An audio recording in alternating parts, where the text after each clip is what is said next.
फ्रान्समध्ये दहशतवादी हल्ला झालेला, या हल्ल्यात 154 जणांचा मृत्यू झाला आहे आणि मृतांचा आकडा वाढण्याची शक्यता आहे। फ्रान्समध्ये या हल्ल्यानंतर आणीबाणी लागू करण्यात आलेली आहे। पॅरिसमध्ये अनेक ठिकाणी गोळीबार आणि स्फोट झालेला आहे। 7 ठिकाणी ही हल्ला झालेला आहे हा आणि स्फोट झालेला आहे। यानंतर फ्रान्सच्या सर्व सीमा आता सीलबंद करण्यात आलेल्या आहे। विमान उड्डाण सुद्धा रद्द करण्यात आलेली आहेत। पॅरिस शहरात अनेक ठिकाणी गोळीबार आणि स्फोट झाल्यानंतर संचारबंदी पॅरिसमध्ये लागू झालेली आहे आणि या हल्ल्यानंतर मेट्रोची सेवा सुद्धा खंडित करण्यात आलेली आहे। बरोबरच बरीच विमानाची उड्डाणं सुद्धा रद्द करण्यात आलेली आहेत। ज्येष्ठ पत्रकार निळू दामले आहेत आपल्याबरोबर। निळूजी, काय सांगाल, कशा प्रकारे या हल्ल्यानंतर तुम्ही विश्लेषण कराल? एका परीने हा हल्ला अपेक्षित होता।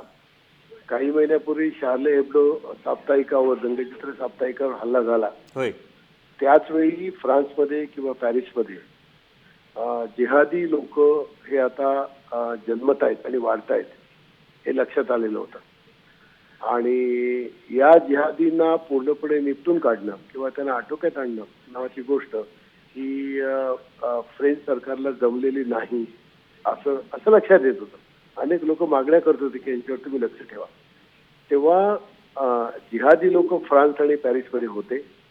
त्यांना त्यांची प्रेरणा आयसिस मधून मिळत होती। आयसिसवरच्या हल्ल्यामध्ये इंग्लंड, अमेरिका यांच्याबरोबरच फ्रान्स होती।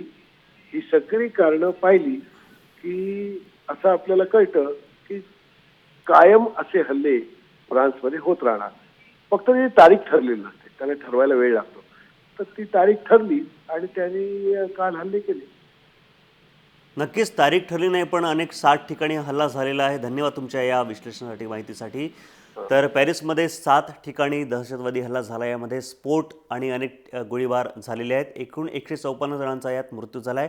हा आकडा पुढे वाढण्याची शक्यता आहे।